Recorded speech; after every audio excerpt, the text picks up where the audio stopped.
Welcome to your reset with Christiane Piano, where the purpose is to support you in releasing all that you are not, so the truth of who you really are can emerge.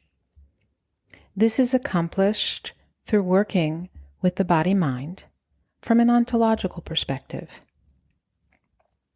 We use various modalities to support you in supporting yourself exactly where you are, so that you may return to an experience of wholeness and ease, moment by moment.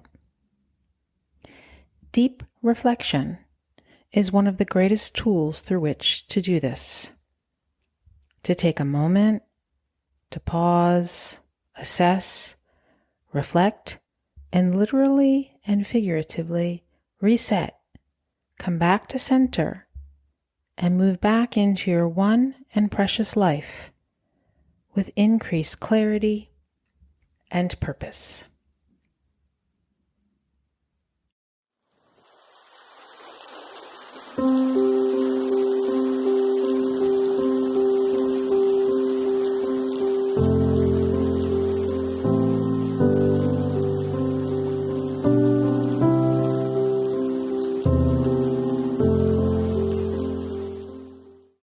Hello, everyone, and welcome back.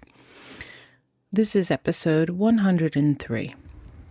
I'm sitting here at my desk right now, and if I'm being completely honest with you, I didn't know what I was going to write about and speak to this week.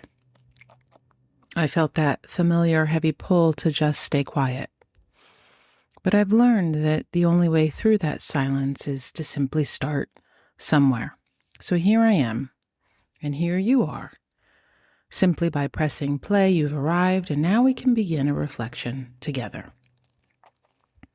I share this transparency with you because I've found that the more raw and real I am, the more we can actually meet one another in the mess of being human. Last week, releasing what I did about my personal life, well, it wasn't easy. It required me to watch those private truths move from a feeling in my gut to cold words on a paper, and subsequently see them staring back at me from the screen and ask myself, is this necessary? And I decided it was. But speaking that truth left me feeling raw. I felt my heartbeat rise during the recording. I felt a specific heat moving through me and that tremor in my throat that happens when you realize you're no longer hiding. It's that visceral moment where the truth is finally bigger than the fear of telling it. And even after it was out there, after the exposure of it all, the world didn't pause. My work continued. In many ways, showing up for my one-to-one sessions and my groups was the easy part. In those spaces, I'm focused on others, and I get a momentary reprieve from my own raw edges. But eventually the reprieve ends and I have to come back to the responsibility of my own experience. I have to sit at this desk and be the mirror for the entire process. I chose to give myself the grace of a delay this week, starting only today on Wednesday, just to let the dust settle. Because even though I spend my days in a constant layered inquiry, where I'm listening to my children, watching the world move, or simply getting lost in the beauty of a sentence in a book, translating that living into this podcast is a different kind of labor. It's the work of taking all those quiet, disparate threads of life and trying to weave them into a language we can all share. It requires a clarity that simply can't be forced. So I found myself back at this desk this morning, facing the silence and the weight of that translation, wondering, what does this week require of me? Part of me whispered, I'm tired and feel empty without inspiration or ideas. I don't have any more to give. I don't want to release anything this week. But another part of me said, the part that understands the intelligence of the process, just sit down, just start somewhere. And I've learned that some of our most profound growth happens when we learn to stay instead of escape, sitting with that discomfort The urge to avoid, to run, to hide, to go quiet, teaches us more than the exit ever could. So I sat. I stayed. And in that staying, I realized that I'm not the only one wrestling with the urge to retreat. We are now in the month of February. The first month of 2026 is already behind us. I invite you to cast your mind back just a few weeks ago for the start of the year. Do you remember that fresh sense of a new beginning? That crisp, high vibration energy of the possible? Is that sense still there today, or has it begun to wilt under the weight of the everyday? I would like to remind you that the energy of a new beginning isn't a calendar event. It's a fuel source. You can hone it, you can channel it directly into the places where you feel most immobile. In my work, I see this immobility take so many different forms.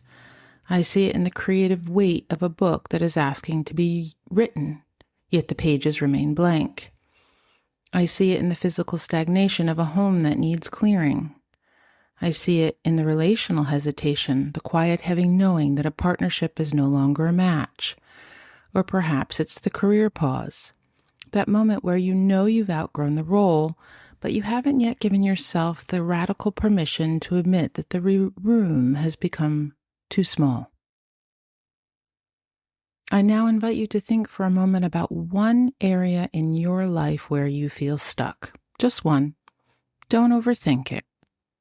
And what does it involve? And as you hold that stuckness in your mind, I invite you to listen to the explanations you give yourself for staying there. The justifications, the becauses. It's amazing what we discover when we simply pause long enough to look at the why behind our immobility. It doesn't have to be a grand interrogation. It's just a conscious interruption.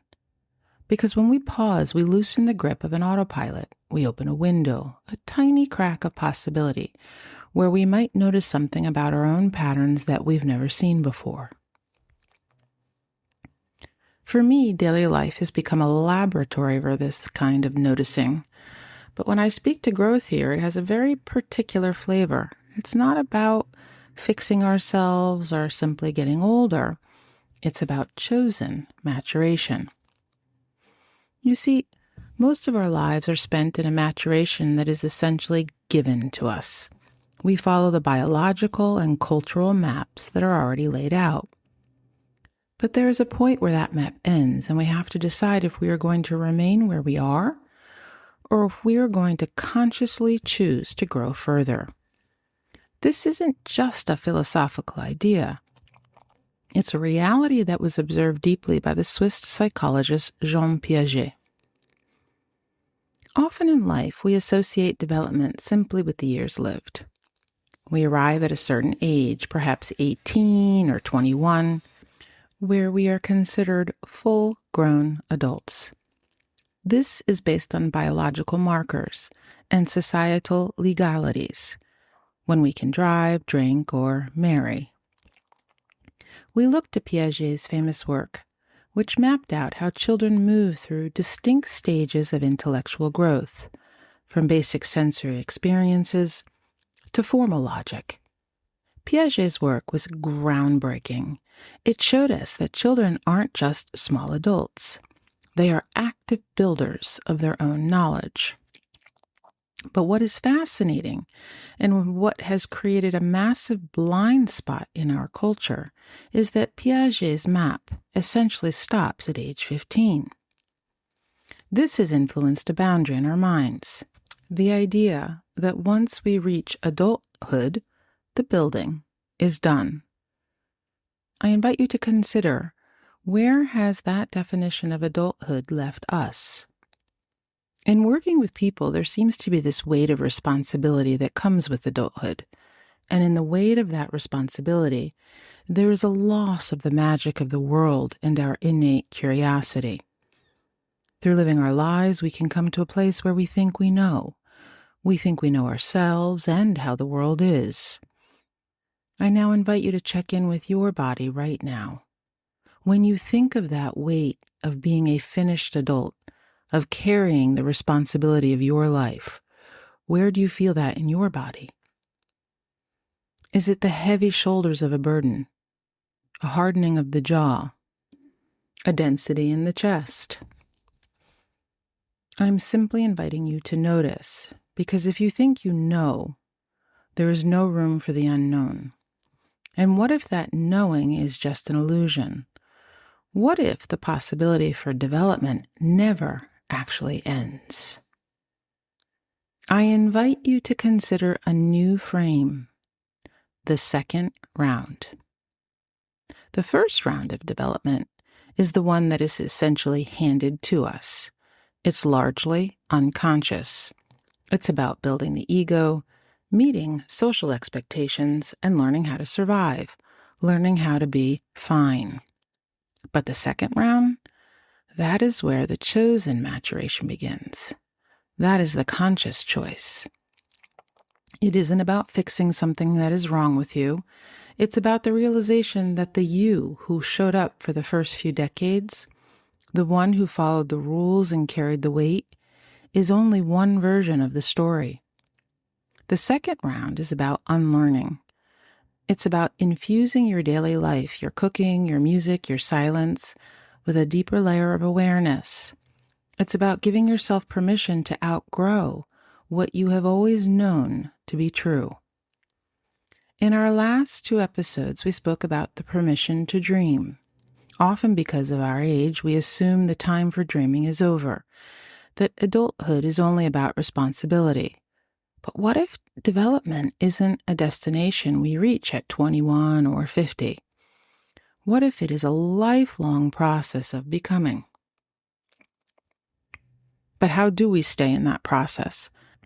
How do we keep the door open to the unknown when the gravity of our old habits and the expectations of everyone around us wants to pull us back in the finished version of ourselves? This brings us to a very misunderstood territory, the art of consistency. In the first round, consistency is often a weapon we use against ourselves, a way to force ourselves into a mold. But in this second round, consistency is something else entirely. It's not about an achievement or a goal. It is an act of stewardship. It's the quiet, daily act of tending to the chosen maturation, even when the initial spark has faded. This is the work of living into your new skin. Perhaps because the real change in your life doesn't come from a goal or an achievement. Perhaps the change is who you become in the process of realizing that dream, living into a vision. What if development is not a destination, but a process of becoming? What if the reward is not reaching a goal we have set, like a longer mile, that promotion at work, or a bigger bank account? What if staying with ourselves throughout the process of life's unfolding becomes more purposeful and less automatic? What if it is more about becoming the person who shows up and does what needs to be done, even when we don't feel like it, even when it feels hard? Not because we are being forced by a should or a deadline, but because we are realigning with what we've always deeply cared about. We are moving from the pressure of the result to the integrity of the being. And I would like to be clear by what I mean by that. Integrity isn't about being perfect. It's about the wholeness that happens when the person you are on the inside finally matches the person you are showing to the world. It's that feeling of your breath reaching all the way down to your belly because you're no longer holding yourself in. It's the quiet strength of knowing that you are no longer a fragmented version of yourself trying to please everyone else's stakeholders while your own fire goes out. You see, in a world where mind over matter and pushing through has become the norm, I invite you to consider that this pressure is simply a symptom of that first round. What if instead you allowed your life to become a work of art, an expression of giving yourself permission to develop into a version of yourself that even surprises you. What if we brought passion and caring to who we are being amongst it all? What if it is more about actually caring about what life is really about? I'm talking about the person you are being while you do the work, the quality of your breath as you move through your day. Are you becoming someone who is constantly braced for impact? Or are you becoming someone who is finally willing to occupy their own skin? You see, so often we think joy has to be earned through struggle, that we are only allowed to enjoy life once everything is all taken care of and or fully figured out. But what if we have it backwards? What if joy is the fuel, not the reward? When we stop demanding immediate results and allow ourselves to play again, we make space for the truth to reveal itself naturally. I've come to believe that creativity is how the body speaks when language falls short. It is what flows when we stop forcing and start allowing. It is the language of a being that is no longer trying to manage its life, but is finally willing to live it. And this living requires a moment of radical assessment. I invite you to pause here just for a moment and give yourself an opportunity to reflect on that. What has your life really become about? If you are not sure, all you have to do is take a look at what you give the majority of your time to. That is what your life has become about. Is it about the struggle to figure it out? Or is it about the courage to let it flow? Often, the reason we choose the struggle is because of the stakeholders and gatekeepers in our lives. We stay in the version of ourselves that is finished and responsible because we are afraid of what happens to our world if we admit we are still becoming. We are afraid of disappointing those who have a vested interest in us staying exactly as we are. And there is this idea that to live responsibly in some shape or form means putting your dreams off, that living as an adult is only about responsibility.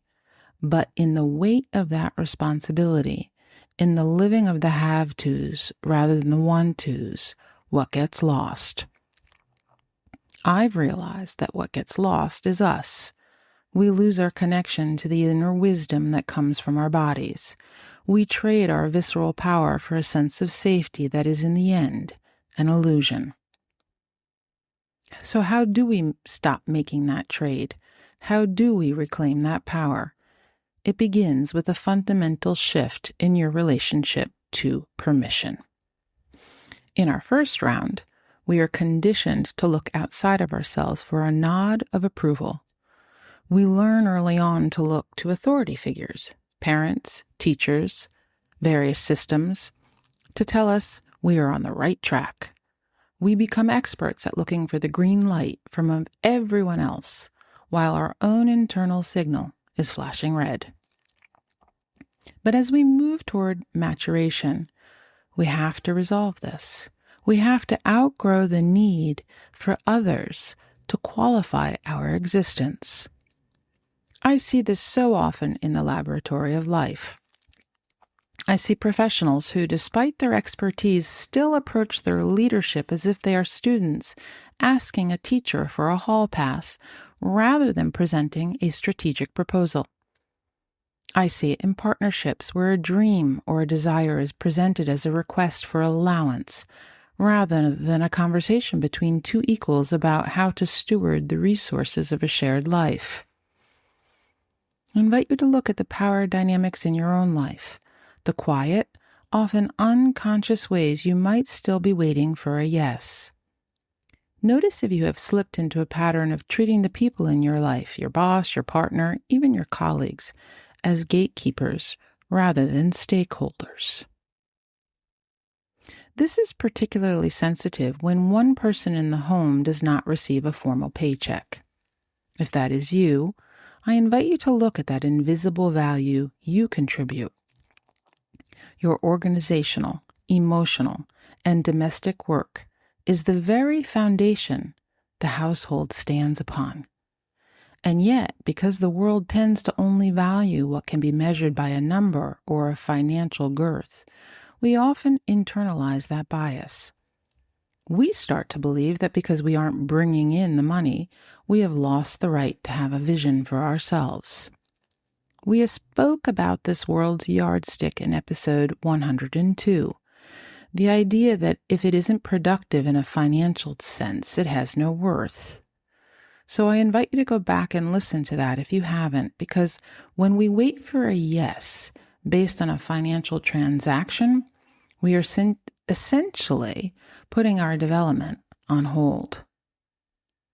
Your dream, your book, your clearing of the home, your body-mind work, these things have a worth that cannot always be equated to a paycheck, but they contribute to the health of the whole. So I ask you, who are you giving your power to when you wait for a yes that only you can give yourself? As you learn to listen to your body from your body, you tap into a wisdom that doesn't need external validation. You begin to trust those pop-throughs, those flickers of insight that resonate so deeply they don't need anyone else's signature to be real. You move from the child asking for permission to the sovereign adult making a choice. So we find ourselves back where we began, back at the desk, back at the starting line of somewhere. I invite you to remember that the path of the second round isn't about grand gestures or overnight transformations.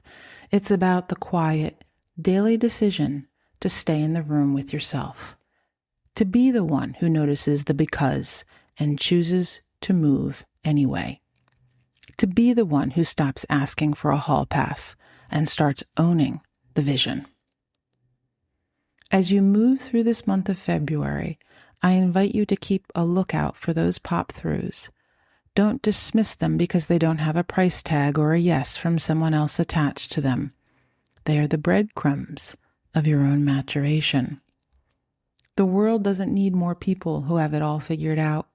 It needs more people who are willing to be works in progress. It needs more people who are brave enough to reflect back a deepening humanity. This is a big territory we've stepped in today. This shift from the finished adult to the sovereign builder.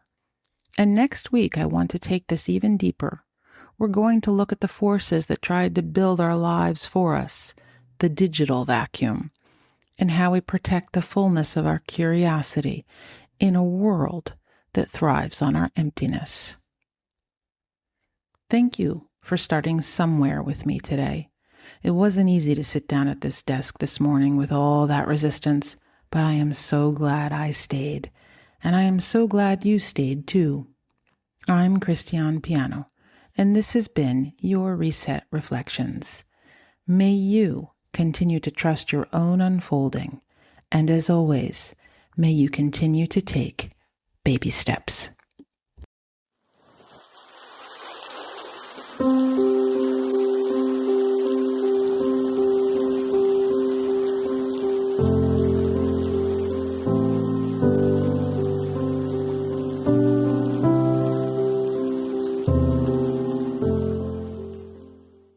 If you are interested in working with me on any level of body-mind well-being, whether it be through individual body-mind maturation work sessions, perhaps participating in a series, individual privates, or through my video-on-demand services, if you have questions, if you would like to engage on any level, feel free to schedule a free 15-minute consult in the appointment section, www.christianepiano.com, or email me directly at growth@christianepiano.com.